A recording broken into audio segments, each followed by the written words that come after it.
Hola, buenas tardes a todos. Bienvenidos a un nuevo webinar EFPA presentado por TREA Asset Management. En nombre de TREA, agradecer una vez más la oportunidad de poder participar. A todos vosotros, los asistentes, también daros las gracias por el interés.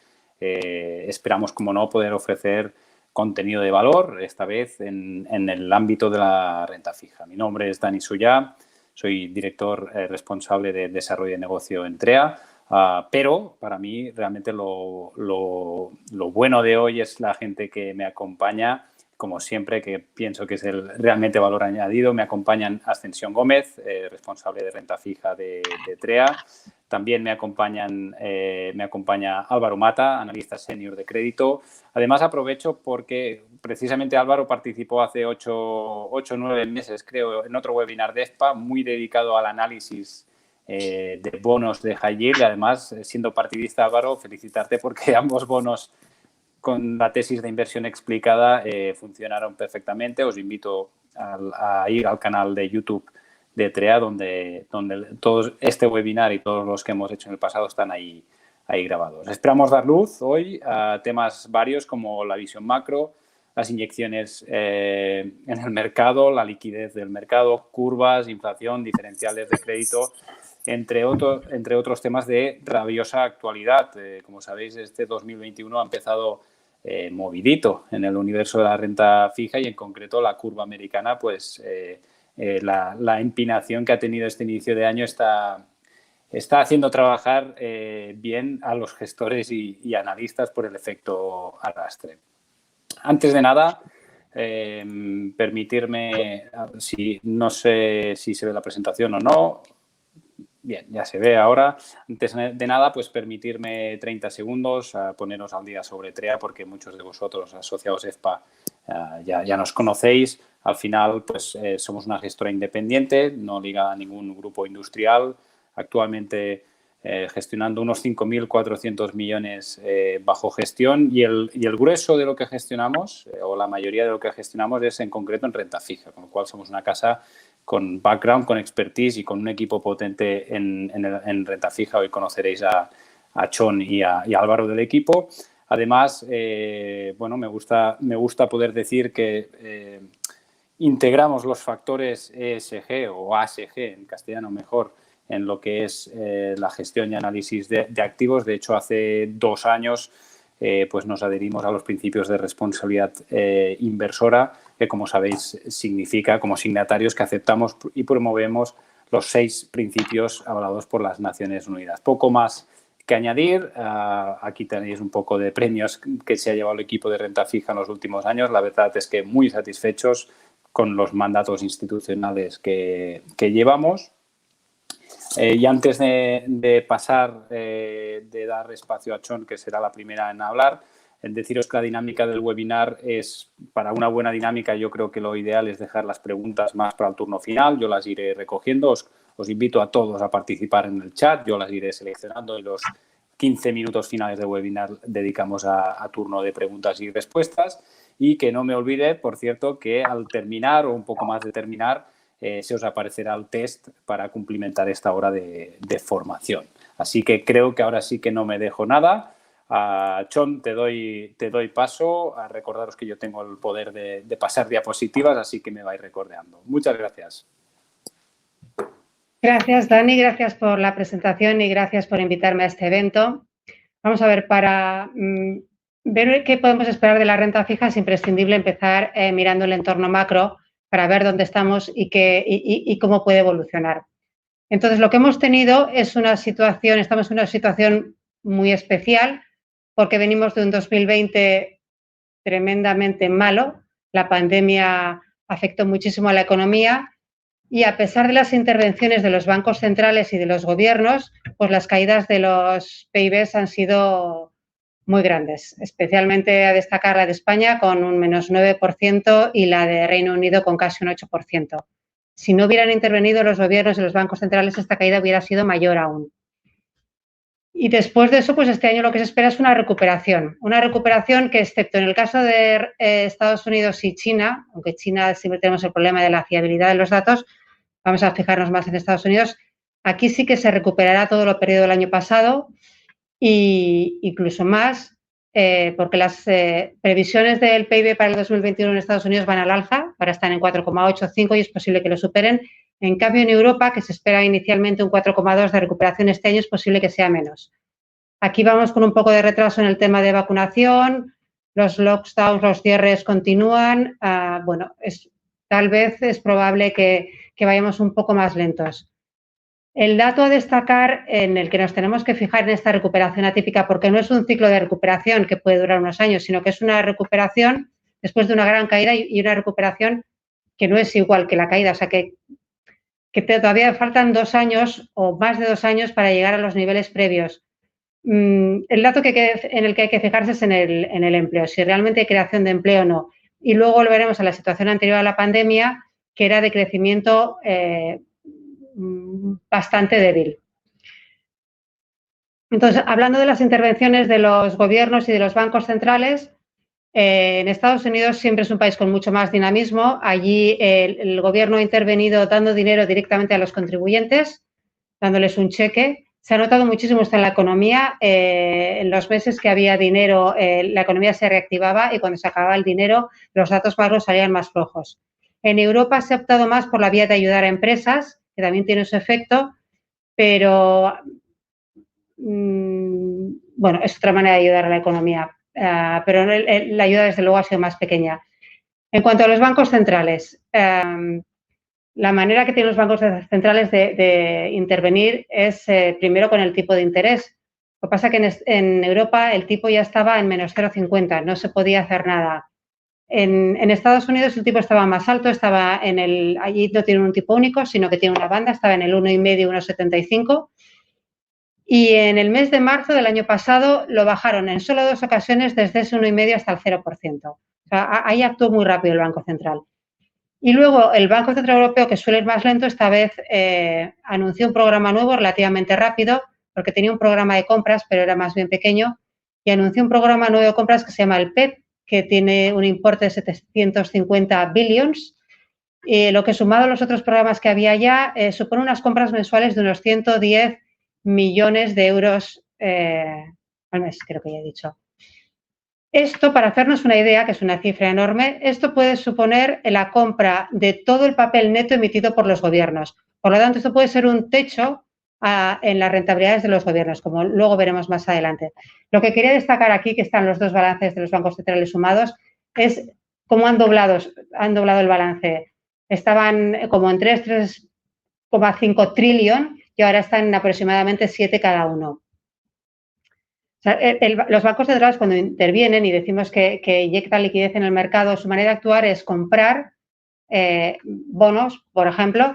Entonces, de esa manera sostienen el mercado, sostienen los spreads, que es uno de los objetivos, y a cambio inyectan liquidez en el mercado. Entonces, lo que se ve, el primer efecto de esta medida es el aumento tan grande de la liquidez en el mercado, tanto en términos de M1, que es el cash más los depósitos, como M3, que es el M1 más los fondos monetarios.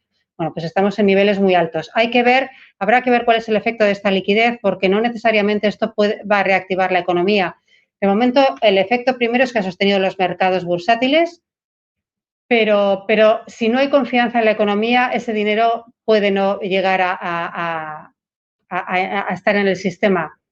Entonces, el principal efecto de esto, en la página siguiente lo que vemos es las rentabilidades de la renta fija en términos generales están en terreno negativo, con bancos centrales que están en tipos cero, prácticamente cero o negativo en Europa, y unas curvas muy planas, pues tenemos en un índice global alrededor del 20% de los bonos están en terreno negativo.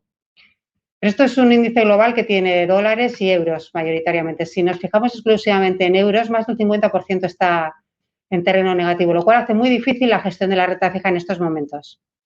El otro tema que quería comentar es el de la inflación, porque se está hablando de que la inflación con la recuperación se va a disparar, y esto basado en los precios del petróleo, que es verdad que están creciendo, el precio de los alimentos, como tenemos en el gráfico de la derecha arriba, también es verdad que está aumentando. Pero si nos fijamos en los precios industriales, abajo a la izquierda, que son un indicador adelantado de la inflación, estos de momento no están reflejando la subida. y luego la inflación subyacente en el gráfico de arriba, que sí que ha subido en enero, podemos decir que se debe a factores puntuales. Ha habido un cambio en la cesta de componentes del IPC, ha habido un aumento del IVA en Alemania. Por lo tanto, es bastante discutible que la inflación vaya a ser algo más estable. Nosotros lo que vemos es que los próximos meses, en marzo y en abril, van a salir datos altos de inflación simplemente por comparación, porque estos mismos meses del año pasado fueron muy negativos. A nada que salgan ligeramente positivos, habrá un incremento nominal de la inflación, pero no lo vemos sostenible en el tiempo, porque vemos, primero, hay un montón de desempleo que tiene que entrar en el mercado, eso sería el primer efecto de una recuperación real de la economía.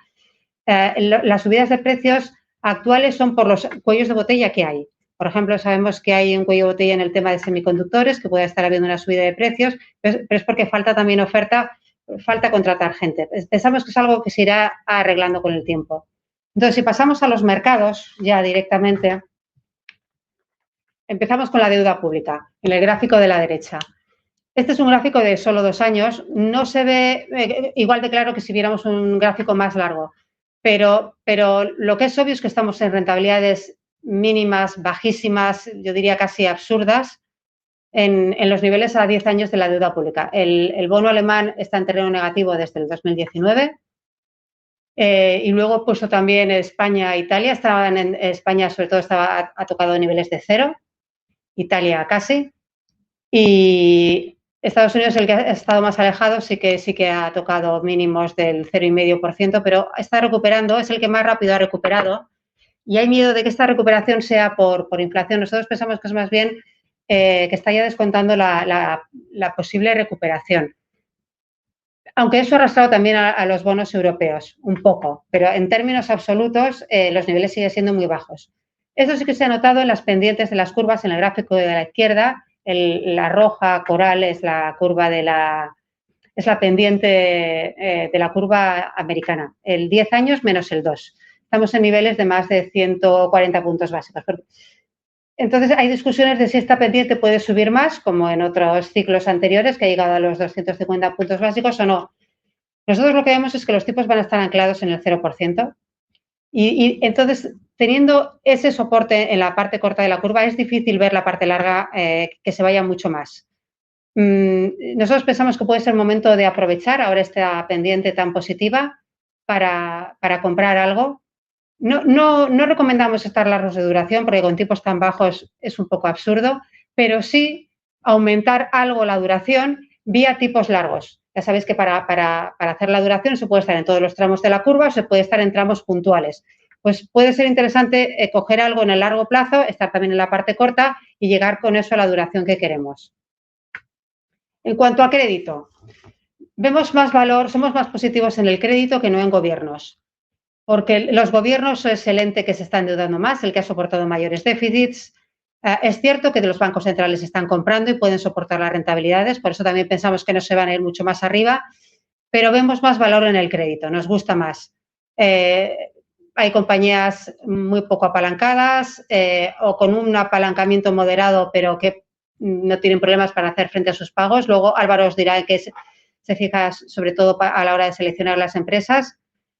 Lo que sí que vemos es que los spreads están muy cerca de mínimos. Estos son los spreads del investment grade y del W, en concreto en la franja W, ajustados por duración. Estamos en la zona baja del rango en el que se han movido. Aún así vemos algo de valor. Vemos valor sobre todo en la parte W, los bonos que son split rated, los que tienen por alguna agencia investment grade y por la otra agencia high yield, o los que son W, la parte alta de lo que es high yield. Porque si nos vamos más abajo en la calidad crediticia, si bajamos hasta el single B, sí que es cierto que tiene más valor, eso se ve en la curva de la derecha. La línea negra es el W, bueno, la diferencia entre el W y el investment grade. Y la línea verde es el single B menos el investment grade. Se ha abierto el spread entre el W y el single B. En teoría habría valor, pero aquí hay que ser muy selectivo con los nombres, no se puede hablar del sector en términos generales. También, además, a pesar de que el spread estaría en 100 puntos básicos, esto es una media, pero de un grupo con muchísima dispersión, o sea, hay que ir nombre a nombre. Nosotros tenemos en las carteras algunos nombres single B, muy pocos. Tenemos un par de bonos que controlamos, que nos gustan, pero no paga lo suficiente, a pesar de que paga más que el W, pero hay que ser muy cauteloso. El mensaje más bien sería de cautela ante estos niveles tan estrechos. Por último, si nos vamos al spread entre Italia y España, es una cosa que se puede jugar porque siempre han estado súper correlacionados, como se ve en este gráfico largo, desde el 2007. Se empezaron a ampliar a partir del 15, pero hubo una ampliación enorme en el 2018 con el gobierno de Salvini, con el gobierno de la Liga Norte, que yo creo que se trató simplemente de declaraciones, pero que el mercado las interpretó muy mal. Pues hablaban de salirse del euro. Eso dio muchísimo miedo al mercado, que quiere siempre gobiernos con estabilidad y bueno, aquello asustó los mercados y las rentabilidades del bono italiano se fueron muy arriba. Se ha ido estrechando este gap, pero pensamos que tiene cierto valor. Es verdad que Italia sigue teniendo más deuda que España, pero pensamos que el diferencial podría estrecharse todavía un poquito más. Y luego la otra cosa que queríamos comentar es el recorrido tan grande que han hecho los spreads de los países emergentes. Es la línea, en el gráfico de la derecha es la línea coral, no, la línea verde. Siempre han cotizado con bastante descuento respecto a los bonos investment grade en euros y en dólares, y últimamente con la búsqueda desesperada de rentabilidades pues se han estrechado mucho. Pues aquí otra vez el mensaje sería de mucha cautela. Hay cosas que pueden tener valor, pero hay cosas que, bueno, todo el mercado está en niveles de rentabilidades muy bajos, pero hay que tener mucho cuidado con los nombres en los que se entran. Entonces, nuestra recomendación para una cartera de renta fija sería, por supuesto, la diversificación ahora más que nunca. Aunque no nos gustan mucho los gobiernos, creo que es importante tener una parte pequeña invertida en gobiernos para que sirva de colchón en caso de risk off. Porque el crédito tiene, aquí no hemos puesto ningún gráfico, pero el crédito tiene una correlación muy elevada con la bolsa y en casos de volatilidad y de caídas de bolsas, el crédito va a sufrir bastante y en cambio la deuda pública puede actuar de refugio. Tener un pequeño porcentaje en deuda pública puede ayudar a superar estas crisis. Los gobiernos que más nos gustarían serían Estados Unidos, Italia y España. Luego es interesante también tener algo de high yield, pero siendo muy selectivo en los nombres. Ahora más que nunca hay que ir de la mano de un analista que mire en detalle, y no solo los ratios de la compañía, sino el acceso a la compañía. Luego os explicaré en detalle todo. También creo que hay algo de valor en papeles subordinados, financieros o de seguros.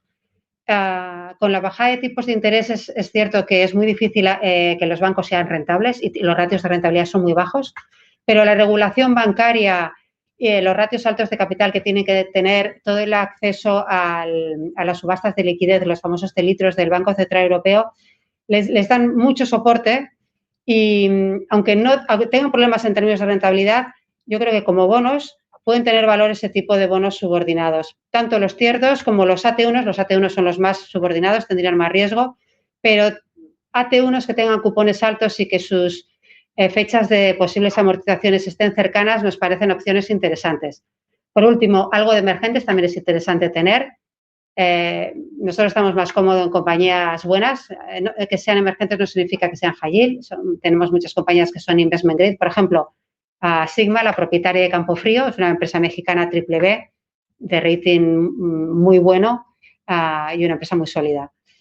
Por último, también puede tener valor tener algo de dólar, porque ante la recuperación de Estados Unidos y la subida de tipos que se producirá allí antes que en Europa, pues tiene sentido tener una pequeña exposición a dólar que también en el caso de volatilidad puede servir de refugio. En conclusión, diríamos que es muy importante ahora tener una gestión dinámica. Se acabó aquello de comprar un bono y sentarse en él hasta el vencimiento.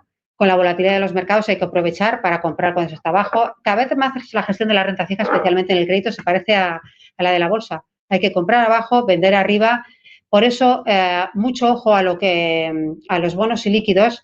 Ahora, en estos momentos de rentabilidades tan bajas, hay mucha oferta de bonos y líquidos que ofrecen un pick-up, es cierto, sobre los bonos comparables, pero más líquidos.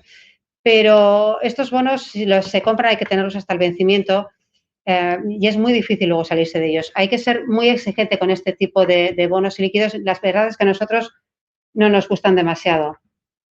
Y bueno, esto sería un poco nuestro resumen. Entonces, ahora Álvaro os va a comentar cómo él analiza las compañías. Gracias. Vale, bueno, buenas tardes, espero que se me escuche bien. Gracias por un ratito a nosotros y lo que espero es que saquéis algo positivo de esta presentación. La última vez que hice un webinar, una presentación, como ha dicho Dani antes, hice un caso práctico de 2 nombres que teníamos en cartera. Bueno, como han ido bien, ya no voy a hacer más de esos, por si acaso. No, y lo que voy a hacer hoy es hablar un poco del proceso de análisis que hacemos nosotros, con lo cual es mucho mi día a día realmente. Voy a dividirlo en 3 secciones. La primera es un poco las preguntas que nos hacemos antes de comprar un bono. Realmente hay 5 motivos por los que compramos un bono en cartera. Luego voy a hablar un poco de las herramientas que usamos para analizar los bonos y por último, ¿qué le pediría yo personalmente antes de comprar un fondo de renta fija? Entonces, el primer punto que pongo ahí en la primera slide no es tanto como un motivo para comprar un bono, sino para mí es un punto de partida muy bueno que siempre me viene a la cabeza antes de mirar una compañía por primera vez y es esta compañía, ¿cómo me va a pagar a mí el dinero que yo le dejé hoy? Te hace pensar muchas cosas, es muy fácil preguntártela, no es tan fácil responderla. Vale para muchas cosas de la vida, o sea, vale, no sé, pues si un amigo, un conocido te pide dinero, seguramente te haces muchas de las preguntas que me hago yo al empezar a analizar una compañía. Pues, ¿para qué quieres el dinero? ¿Cuánto tiempo vas a tardar en devolvérmelo? ¿Cuánto me vas a pagar de vuelta? ¿Qué seguridad tengo? ¿Qué garantías tengo? Bueno, son cosas para reflexionar mucho y a mí me ayuda mucho empezar por ahí. Lógicamente, cuanto mayor sea el vencimiento que te pide el emisor, pues más complicado es dar respuesta. Pero como ha dicho Chon antes, muy pocos nombres llegan a vencimiento y muy pocos nombres tienes en el portfolio que los tengas hasta vencimiento. O bien porque la compañía los amortiza antes, o bien porque encuentras otras cosas mejores, o bien porque el bono lo ha hecho lo suficientemente bien y te lo quitas de en medio.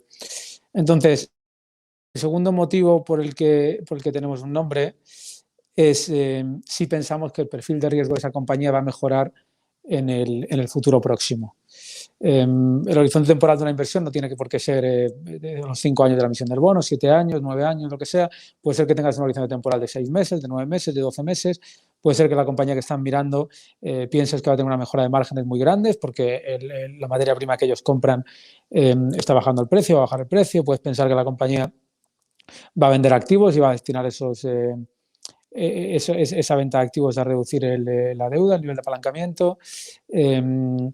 Puede ser que pienses que la compañía va a sacar un producto muy bueno y que va a tener mucho éxito en ventas, con lo cual, si tú piensas que el perfil de riesgo de la compañía va a mejorar en los próximos 6, 9, 12 meses, pues los spreads seguramente se van a estrechar y va a ayudar al precio del bono y ese es tu motivo de inversión.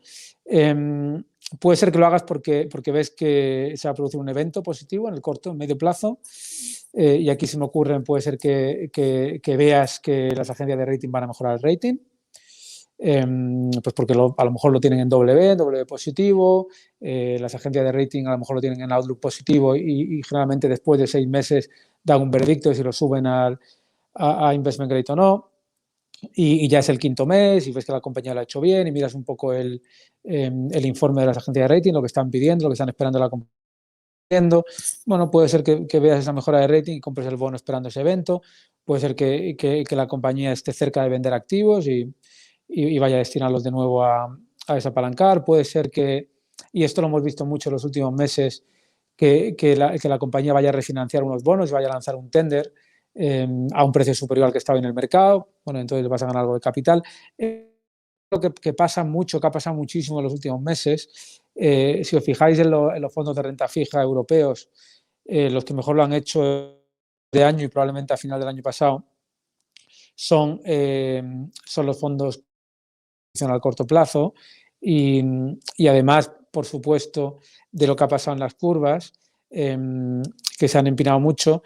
Otro motivo es que las compañías, bueno, viendo con un poco con el miedo metido en el cuerpo que tienen de este año, en cuanto han tenido ventanas de emisión, lo que han hecho es refinar que tenían emitidos, lanzar tenders a un precio superior al que está en el mercado, un poco asegurándose que se lo aceptan y lanzando bonos nuevos un poco más largos. Entonces ha habido muchas refinanciaciones a precios muy buenos y los bonos a corto plazo lo han hecho muy bien. Nosotros, bueno, gracias a Dios por la visión de los gestores, hemos estado muy expuestos al corto plazo y hemos tenido muchas de estas en los últimos meses. Bueno, la siguiente es un motivo pues muy obvio, y es que nosotros a lo mejor tengamos un punto de vista diferente al que tiene uno. Es mejor de lo que el mercado interpreta. Si, no sé, traería 300 puntos básicos y pensamos que debería estar más estrecho, tenemos un punto de vista diferente al mercado por el motivo que sea y lo compramos. Y luego puede ser que el bono esté barato dentro de su propia curva, que tenga un 5, un 6. Y pues a lo mejor la curva, por ejemplo, ha estado muy plana en los últimos, bueno, hasta ahora realmente, hasta hace un par de semanas o 3 semanas, las curvas han estado muy planas y la duración no pagaba, ahora paga un poco más, pero no pagaba. Nosotros preferíamos estar en un 3 años que en un 7 años de una misma. Entonces, estos son motivos un poco de compra. Y luego aquí, en la siguiente slide, he puesto herramientas de análisis que son un poco mis checkpoints de todos los nombres que tenemos, de todos los nombres que analizamos. Bueno, ¿qué es lo que me gusta a mí ver en las compañías? Entonces, lo primero que pongo es crecimiento del negocio, que es algo en lo que la gente se fija mucho siempre. ¿Qué negocio tan fantástico? Crece muchísimo. A mí que crezca mucho me da igual, porque probablemente ese crecimiento es comprado pues a través de inversiones, es a través de tomar más riesgos y yo realmente sea muy estable y veo una estabilidad de ingresos y que incluso en épocas complicadas, bueno, como ha podido ser el 2020, la compañía mantenga un nivel de ingresos bastante estable, eso me vale. Que el apalancamiento operativo no sea muy alto. Esto lo que quiere decir es que la cantidad de costes fijos relativamente con los ingresos, pues que no sea muy alto. Si tienes una cantidad de costes fijos que es muy difícil de reducir cuando las cosas te vienen mal dadas, pues entonces tu flexibilidad es muy pequeña. No sé, aquí, por ejemplo, hoteles. Los hoteles tienen un apalancamiento operativo muy alto. Si lo tienes abierto, pues tus costes son prácticamente parecidos si la ocupación es un 30 o si eres un 80 o un 90%. Entonces, bueno, que tenga un apalancamiento operativo bajo, que el margen de evita sea alto, bueno, mucho mejor. Si de 100 euros de ingresos consiguen hacer 30 euros de evita, mejor que si hacen 15 euros de evita. Tienen mucha flexibilidad. Es un proxy un poco de caja operativa realmente. Luego, la caja operativa, como nosotros la calculamos, es el evita, este que os he dicho, le quitamos el coste de la deuda, los intereses de la deuda, los impuestos y el cambio que pueda haber en el working capital, que el working capital lo calculamos, bueno, el working capital es siempre receivables y menos payables, con lo cual, caja operativa tiene la compañía. Luego el CAPEX, que lo dividimos en dos, CAPEX de mantenimiento, que es simplemente para mantener las operaciones tal y como están, y de crecimiento, que es un poco la expansión del negocio. Bueno, cuanto menos tenga mejor, claro, a no ser que tenga mucho sentido alguna inversión que quieran hacer. La política de remuneración al accionista, muy importante para nosotros. De hecho, la mayoría de los bonos, sobre todo los de high yield, tienen que le limita a las compañías el destinar sus fondos a remunerar al accionista. Generalmente es un 50% del beneficio neto. Y bueno, y también hay limitaciones dependiendo del apalancamiento que tengan las compañías. Con lo cual, que tenga una política de remuneración que no sea demasiado agresiva. Una vez quitada, bueno, la caja operativa más el CAPEX, bueno, la política de remuneración te da la generación de caja que se puede destinar a la reducción de deuda. Aquí yo suelo trabajar con un número que es el 10%. Si una compañía es capaz de generar el 10% de generación de caja dividido entre la deuda neta, que es un número muy bueno. Un número muy bueno, un número de compañías triple Bs, doble Bs, pero bueno, es un número sano.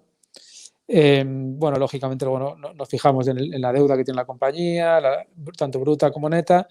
Cuando nos fijamos en la deuda, quiero decir qué tipo de deuda tiene. Tiene deuda muy senior, tiene deuda subordinada, tiene híbridos, qué vencimientos tiene, los tienen muy cerca, los tienen más lejos, qué coste de deuda tienes. La liquidez, muy importante, en épocas de crisis muy importante. En el 2020 se ha premiado muchísimo a las compañías que andaban bien de liquidez, que habían sido cautas, que tenían no solamente caja, pero que tenían líneas de crédito con los bancos, líneas revolving. Lo han hecho muy bien en el 2020. Apalancamiento financiero, este es pues el típico apalancamiento que habla todo el mundo. Esta compañía está muy apalancada, esta compañía está muy ratio que se suele utilizar, deuda neta entre EBITDA. Cuanto más bajo mejor, pero no siempre es así, ¿no? Entonces, por eso pongo los dos últimos ratios debajo, de equity EBITDA y enterprise value EBITDA. Enterprise value es la suma de deuda y de equity, que es, bueno, pues lo que vale una compañía. Una compañía vale la suma de lo que tienen y lo que deben, de equity más la deuda. Entonces, yo aquí pongo un ejemplo y se escucha mucho. Cellnex está tremendamente apalancada, por decir un nombre. Grifols está tremendamente apalancada. Estas compañías están apalancadas. Grifols está 4 veces y media, Cellnex está 6 veces apalancada. ¿Pero cuánto valen las compañías en términos de múltiplos de EBITDA? Pues Cellnex te vale 20 veces EV/EBITDA, Grifols te vale 15 veces EV/EBITDA. Tienes mucho equity, es decir, el 70% de la capital del enterprise value de la compañía es equity, el 30% es deuda. ¿Prefieres eso o prefieres una compañía menos apalancada? No sé, Gestamp, por ejemplo, por decir una compañía española, que a lo mejor está apalancada 2 veces y medio y que a lo mejor el EV/EBITDA está 5 veces y media. Está mucho menos apalancada, pero vale mucho menos en términos de múltiplo. Entonces, pues si es 2 veces y media de net de tu EBITDA y 5 veces y media de EBITDA, pues a lo mejor es un 55% de equity y un 45% de deuda. Pues ya veis que está más apalancada Gestamp que Cellnex. Entonces, el apalancamiento financiero es importante, pero igual de importante es cuánto gana la compañía en términos de múltiplo, cuánto de equity tienes por debajo tuya. Bueno, esas son un poco las herramientas cuantitativas que yo utilizo. Y luego cualitativas, que es la siguiente slide. Si los leéis, tampoco son puntos que igual necesitan demasiada explicación, se entienden bien, pero bueno, nos fijamos porque son importantes y porque no siempre son iguales en todas las compañías. Entonces, calidad de información proporcionada por las compañías, a los bonistas, a los accionistas. Bueno, hay compañías que hacen conference call trimestrales, otras que hacen semestrales, anuales. Hay compañías que te dan presentaciones súper detalladas y otras pues que mucho menos. Bueno, pues es importante tener cuanta más información mejor. Acceso al equipo gestor. Nosotros, hay compañías, hay CFOs que yo hablo con ellos por Bloomberg y cuando tengo una duda, pues le hago una pregunta. Hay compañías en las que tienes que estar 3 meses detrás de ellos para que te den audiencia. Bueno, pues ya me interesa mucho menos esa compañía y de hecho nosotros hemos vendido o no nos hemos metido en bonos porque no hemos conseguido hablar con ellos o porque el tiempo que nos han dedicado era muy poco. ¿Quiénes son los accionistas? Pongo ahí familia listada o private equity. Familia. A mí me gustan las compañías familiares, son compañías que conocen muy bien el negocio, son compañías que generalmente son muy cautos a la hora de tomar decisiones. Compañías listadas son las compañías que están en bolsa. Bueno, suelen ser transparentes en cuanto a la información que dan, porque, bueno, tienen esos requerimientos. Al estar listadas, bueno, tienen accionistas o accionistas, digamos, que esperan generalmente que la compañía reparta un dividendo, con lo cual suelen ser un poquito más agresivas en el pago del dividendo, lo que nos gustaría a nosotros, o que las compañías familiares. Y luego las compañías que son de sponsors de private equities son compañías que tradicionalmente están más apalancadas, que están más orientadas al crecimiento y que suelen ser más agresivas. Bueno, estas nos gustan un poco menos, aunque la gran mayoría de las compañías de high yield son de private equity. O sea que es importante también conocer al private equity que tiene detrás. Experiencia del equipo gestor en este tipo de compañías. Esto lo pongo sobre todo por compañías a lo mejor apalancadas. A lo mejor de repente tienes un equipo gestor nuevo, una compañía que está bastante apalancada, una compañía high yield y tradicionalmente, aunque conozcan bien los sectores, aunque conozcan bien el sector de la compañía, pues a lo mejor no están tan acostumbrados a gestionar compañías con bastante apalancamiento, que requieren otro tipo de relación con los bancos, otro tipo de relación con el mercado, con los bonistas. Los mensajes que tienes que dar tienen que ser estar muy centrado en desapalancar, en generar caja. Esto nos importa. Y luego, en los últimos 12-24 meses, pues le estamos dando mucha importancia a que las compañías tengan una concienciación en lo relativo a ESG, bueno, y que tomen decisiones de cara ser más sostenibles, ¿no? Ha dicho Jon antes, que yo no lo he puesto aquí, que es importante que... no, perdóname, nada. Y luego, la última sección que he puesto aquí un poquito es... Yo no soy selector de fondos, con lo cual igual mi opinión tampoco es demasiado buena en esto, pero lo que yo como analista sí que me fijaría a la hora de elegir un fondo de inversión, pues serían estos 4 puntos. Dani, ¿estás en el otro? Sí, vale, perdona.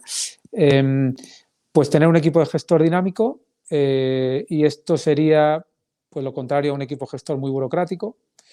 En la toma de decisiones me refiero. Yo he estado anteriormente, lógicamente, en otras gestoras y hay gestoras que requieren a lo mejor de una reunión muy formal, con unas presentaciones muy largas para la toma de una decisión, de meterte en un bono o no. Nosotros lo hacemos un poco más dinámico, lo hacemos un poco más que yo cojo el teléfono, hablo con los gestores, hablamos de la idea y llegamos a una conclusión. De la otra manera, muchas veces te pierdes oportunidades. Una estrategia clara y con fundamento quiere decir dónde estás posicionado y por qué. Posicionado en... yo tengo mucho crédito pues porque sí, porque paga más el crédito. Bueno, ya el crédito paga más, pero ¿cómo crees que lo va a hacer en el futuro? Un equipo variado y con experiencia internacional. Variado pongo porque aquí es muy importante y cada vez más conocer bien la macroeconomía de los países donde estás invirtiendo. Es importante tener gente que entienda de tipos, a la vez que es importante tener gente que entienda de crédito. Experiencia internacional, pues nosotros tenemos, por ejemplo, que ha empezado con nosotros hace no mucho, una persona que estuvo 20 años viviendo en Estados Unidos, trabajando allí, pues tiene una visión del mercado americano que nos ha venido fenomenal y que precisamente en los últimos meses probablemente la curva de treasuries americanos es la que está dictando un poco el comportamiento de casi toda la renta fija. Bueno, pues ese tipo de cosas son muy importantes. Y luego, lógicamente, pues que el track record, que la rentabilidad que ha tenido un fondo en particular, pues que haya sido buena. Estas son un poco las cosas que yo le pediría. Y aquí, que es lo que iba a decir antes, que ha dicho Jon antes, que probablemente también importante que los portfolios estén diversificados. Diversificados en sectores, en países. Bueno, siempre es mejor, claro. Ya está, yo con esto acabo. Fantástico, pues muchísimas gracias Álvaro, Jon, también a los dos, muchísimas gracias. Creo que pasamos a la sección donde podemos dar paso a los oyentes. Deciros que sois muchos, que está habiendo muchísimas preguntas, calculo que tenemos 15, 20 minutos máximo, con lo cual voy a ir yo seleccionando, seguro que nos dejamos alguna. Aprovecho y así, mira, esta misma página tenéis los datos de contacto, mis datos de contacto, los de mis compañeras y los del equipo de distribución de TREA. A ver, ¿por dónde empezaría? Claro, hay la palabra burbuja, Jon, aparece en bastantes, en el chat, bastantes veces la palabra burbuja. Yo, que ya llevo unos años dando vueltas con Jon por ahí, tengo que decir que hace ya unos cuantos años que la connotación negativa de la renta fija la tenemos ahí, ¿no? Que si está cara, que si hay burbuja, que si va a explotar, que si tal, que si igual. A ver, yo siempre digo que el webinar de hoy no es un webinar de si hay que invertir en renta variable o en renta fija o en otras clases de activos. Es la asset allocation que cada partícipe o que cada banquero o selector, asesor financiero hace. Nosotros somos partidarios de que renta fija en la cartera vas a tener que tener.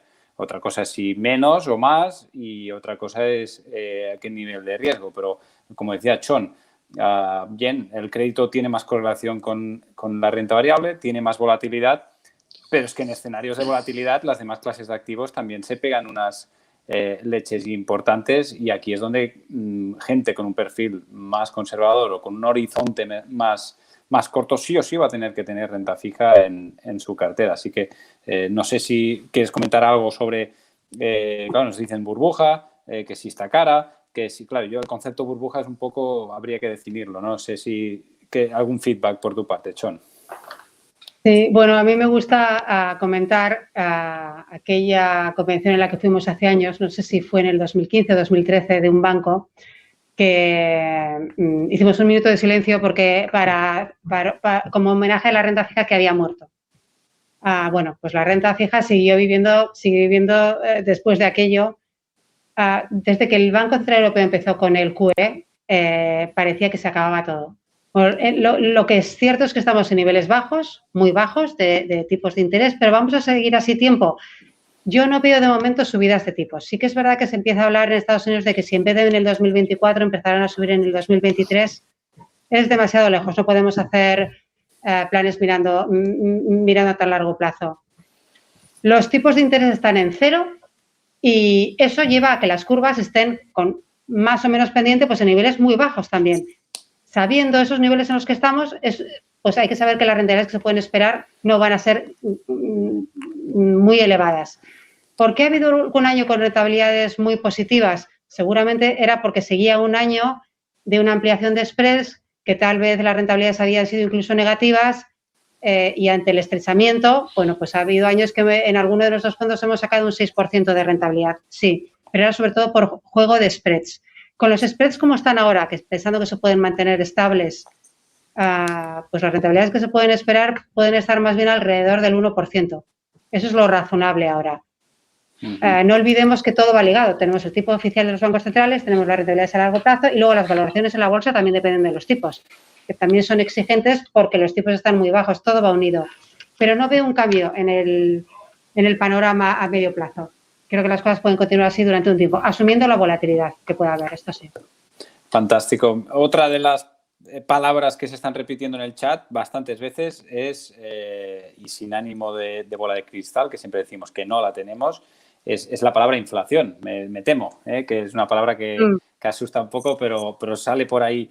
Entonces sí que nuestra conclusión de hoy ha sido que podemos esperar algo de inflación, pero más como efecto base y corto plazo, pero de momento no es algo que esperamos tan a medio o largo plazo. Pero aquí me preguntan si habría dentro de la renta fija qué activos favoritos podrían ser esos que, entre comillas, pudieran mantener el poder adquisitivo. Que pudieran, no sé si batir inflación, pero al menos proteger algo de inflación. Si se te ocurre algún activo, si no, pues... Bueno, el activo por excelencia para hacer frente a esto son los bonos ligados a la inflación. Mucho cuidado con qué tipo de bonos, porque el emisor es o bien una compañía corporativa, que entonces tienes el riesgo de crédito, además de la parte ligada a la inflación, o un gobierno. Los corporativos son muy líquidos. Es recomendable invertir en bonos de gobierno ligados a inflación. Estos bonos siempre cotizan con un descuento respecto a la curva. Pero yo creo que eso ya se ha recogido. Nosotros tenemos algo de bonos ligados a inflación italianos. Ya han recogido todas esas expectativas y yo creo que ahora no es momento de comprar esos bonos, sino más bien de mantenerlos o de empezar a pensar en vender. Eso sería lo que mejor recogería el efecto de la inflación. Lógicamente, luego además a nivel agregado la inflación es buena para las compañías porque les disminuye la deuda. O sea que unas compañías endeudadas en principio la inflación les beneficiaría, pero es un escenario que no contemplo. No puedo pensar en que tengamos una inflación sostenible con la tasa de paro en la que estamos. Es una cosa puntual por comparativa, pero no veo que se pueda mantener en el largo plazo. En un mundo globalizado, con una competencia feroz, desde luego en manufacturas veo imposible. En servicios podría haber, pero tampoco lo veo. Es que se me hace muy difícil hablar de la inflación cuando no está en mi horizonte temporal. Vale, y además yo añadiría que la curva de Phillips ya hace un tiempo que parece que no existe, o sea que nadie garantiza que mayor empleabilidad se transformará sí o sí en inflación.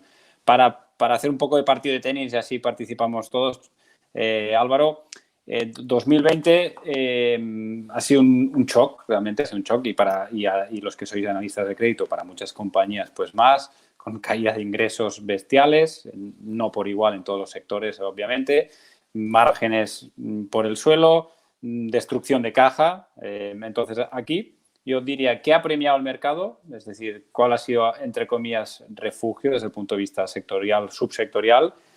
Y sin ánimo, otra vez más, de bola de cristal, bueno, ¿para dónde parece a futuro? Pues, ¿qué tendencias, subtendencias crees que el viento viene más de culo, ¿no? A ver qué has visto en el mercado. Pues lo primero no le va a sorprender a nadie y es que lo han hecho muy bien empresas centradas en laboratorios clínicos, por ejemplo. Otros negocios, nosotros tenemos, por ejemplo, una compañía que hace esto y que son testing, por ejemplo, además de laboratorios clínicos, hacen testing de alimentos, testing de aguas, productos farmacéuticos. Yo creo que cada vez estamos todos un poco más concienciados con lo que comemos, con lo que bebemos. Y entonces, pues, esta tendencia seguramente continuará. Las compañías de laboratorios clínicos, que hay varias en nuestro mercado, lo han hecho muy bien y lo harán muy bien en el 2021 por tema COVID, claro. Y luego lo han hecho muy bien algunos sectores de empaquetado, de packaging, algunos sectores lo han hecho muy bien y seguramente lo harán muy bien de nuevo.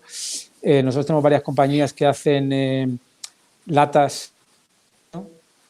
Que lo han hecho muy bien. Yo no sé porque nos hemos quedado mucho más en casa, porque se interpreta que es relativamente sostenible. Pero la verdad es que la demanda en el 2020 ha sido altísima de este tipo de productos. Ha habido mucho incremento de capacidad para 2021. Las compañías lo han hecho muy bien. Que hacen cartón, lo han hecho muy bien. Esto estructuralmente seguramente tiene mucho recorrido.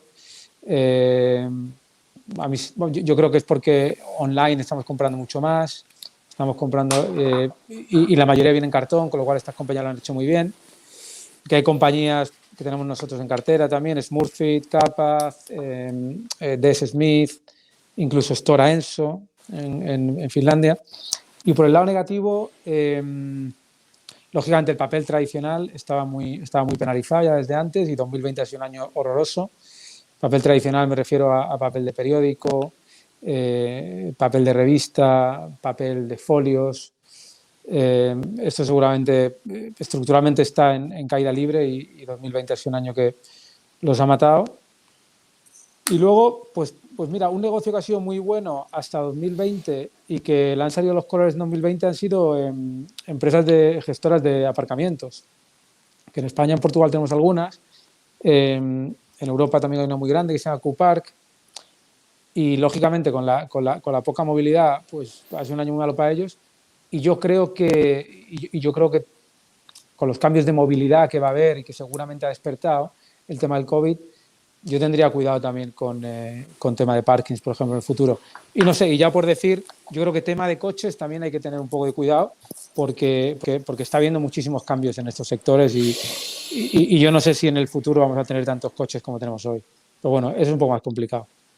Vale, fantástico, muchas gracias. Bueno, matizar por mi parte que veo que en el chat hay bastantes preguntas sobre fondos concretos que en este caso gestiona Chon.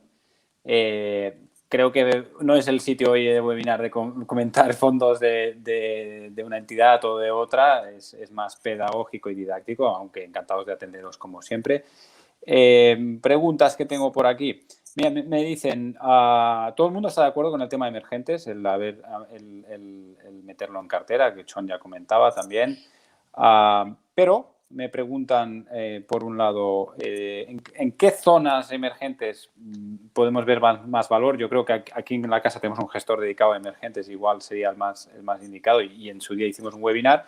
Pero sí que me preguntan, en un fondo normal, ¿qué ponderaciones darías a día de hoy a emergentes? Entiendo yo, en fondo normal, pues el cliente español que compraba la renta fija de siempre, pues ahora qué ponderación en emergentes y aprovecho para ampliar en high yield y en investment grade. El split ese, ¿dónde nos podríamos mover?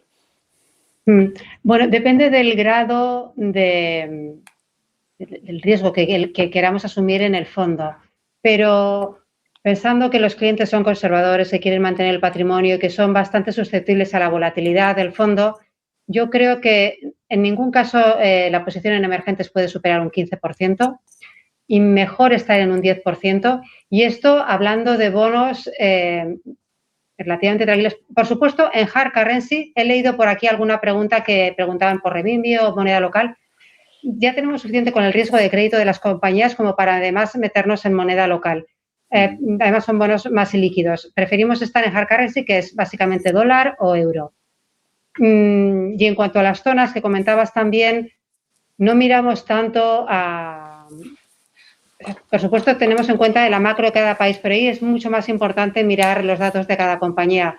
Pero tenemos más experiencia y más know-how en Latinoamérica y en Europa del Este que no en Asia y en África. En África son compañías más arriesgadas y en Asia es una... Bueno, son cosas mucho más particulares que estamos ajenos a este mercado. Entonces, en cuanto a proporciones, si queremos tener una cartera que sea capaz de asumir bien las volatilidades, pues lo mejor es estar en zonas que no superen el 20% de high yield, si aquí entendemos también lo que puede ser financieros, porque propiamente high yield pues podríamos estar en un 15% y en emergentes en un 10%. Yo no pasaría de ahí porque aunque es verdad que los bonos se puede esperar al vencimiento, luego en la práctica lo que vemos es que los clientes no son capaces de asumir esa volatilidad. Y cuando ven caídas puntuales en la valoración y ven pérdidas potenciales en los fondos, tienden a asustarse muchas veces al inicio. Eso es una pena, porque eso es materializar las pérdidas, como todos sabemos, ¿no? Entonces, bueno, hay mucha sensibilidad a este motivo y en el pasado nosotros en nuestra gestión teníamos más riesgo y ahora hemos visto que es mejor disminuir eso. Y además también porque las valoraciones no lo pagan. No tiene sentido aumentar mucho más esos porcentajes. Vale, gracias. Venga, últimas preguntas. Yo creo, no sé si para Álvaro o Chon también puedes participar, que cómo han evolucionado las tasas de default en el último año, porque es casi sorprendente, ¿no? Con la pandemia que ha habido y las cifras cómo han evolucionado. Y algo relacionado a esto es qué expectativa, y si tenemos expectativa que este 2021, efecto arrastre de COVID, sea un año de Fallen Angels y sea un año de bonos que degradan de investment grade a high yield, y si eso ahí hay donde picar o no. ¿Qué esperáis? Las tasas de impago yo no sé exactamente dónde están. Yo no creo que hayan subido mucho en Europa. Yo no sé si estarán por el 3 o el 4% en Europa. Yo creo que en Estados Unidos son más altas. Estados Unidos, de todas maneras, es un mercado tradicionalmente que tiene más triple C que en Europa. Es un mercado que tiene mucho riesgo a energía, a petróleo, a commodities. Yo creo que tiene más volatilidad. Entonces, en Estados Unidos las tasas siempre son más altas. Pero, como decía Chon antes, es que con la liquidez que hay en el mercado, bastante malo tienes que ser para hacer default, sinceramente. Tanto la liquidez de los bancos centrales europeos como, pues no sé, en España el ICO y otros equivalentes en Europa. Entonces, yo creo que las tasas de impago están bajas. ¿Que vayan a subir algo? Pues a lo mejor suben algo, sí. A lo mejor suben algo porque, bueno, han tenido un año complicado muchas compañías y, bueno, algunas no aguantarán. Tampoco creo que suban mucho, la verdad. Y si será un año de Fallen Angels, no sé, Chon, ¿tú en eso qué punto de vista tienes? Siempre hay. Hubo muchas el año pasado, la verdad. El año pasado vimos muchas grandes. Vimos Ford, por ejemplo, vimos General Motors. Yo el último report que he visto en esto es que va a ser un año de lo contrario. Pero bueno, eso me imagino que habrá diferentes puntos de vista. Sí, yo sobre los defaults lo que quiero añadir es que hay como... habría que separar entre lo que es la economía real, lo que vemos en la calle y lo que vemos en los datos de las tasas de default. Las tasas de default a nivel agregado están bajas, apenas han subido, están en el 4% en Europa. Es verdad que en la economía real lo que estamos viendo en las noticias es que cierre de negocios y los hay, ¿no? Pero no tiene, o sea, que cierre el bar de la esquina, y de esto hay muchos negocios locales que están cerrando y en quiebra, no tiene nada que ver con nuestro negocio. Nosotros invertimos en bonos de compañía, que ya para comprar un bono tiene que tener un mínimo de 500 millones y esto solo pueden emitir las compañías grandes. Entonces, no estamos en ese mundo. Estamos y compañías que tienen rating.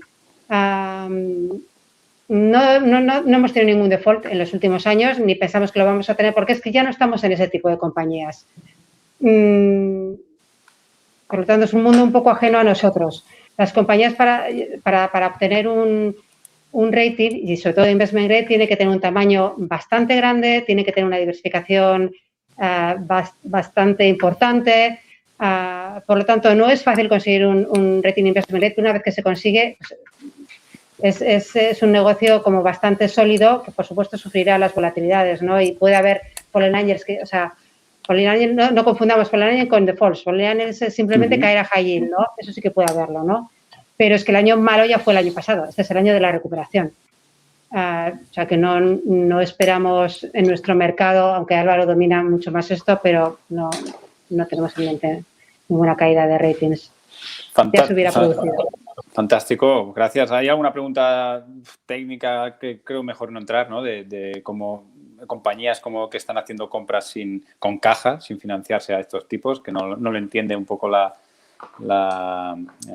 gente que ha preguntado, pero yo creo que nos alargaríamos y para respetar un poco la hora, yo ya terminaría, si os parece, en algún titular, porque llevamos un par de años que todo lo que son factores ambientales, sociales y de gobierno corporativo se están implementando, ya sea por criterios de los institucionales, de los inversores, del regulador, que es que obviamente hay una ola de regulación.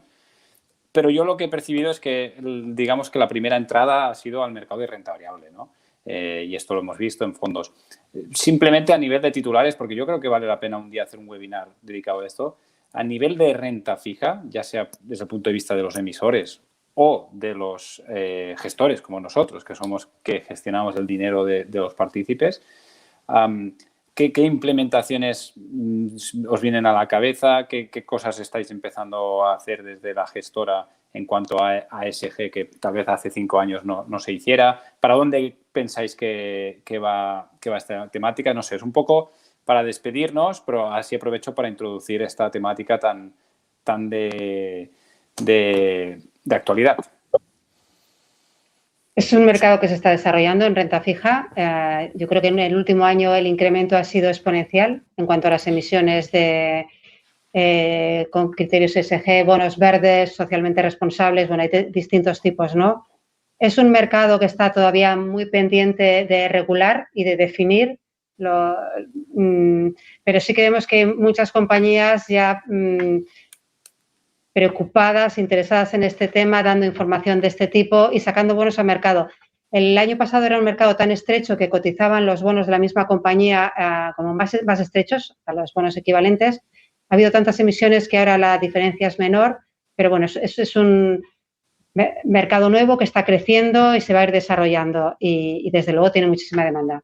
Sí. Y además son bonos que en principio, al menos hasta ahora, han funcionado mejor porque tienen un soporte. Bueno, en la crisis lo han hecho mejor. Tal vez era porque había menos mercado. Y para terminar, Álvaro, desde el punto de vista de analista, ¿algún checklist que hayas incluido en ESG que antes no existiera?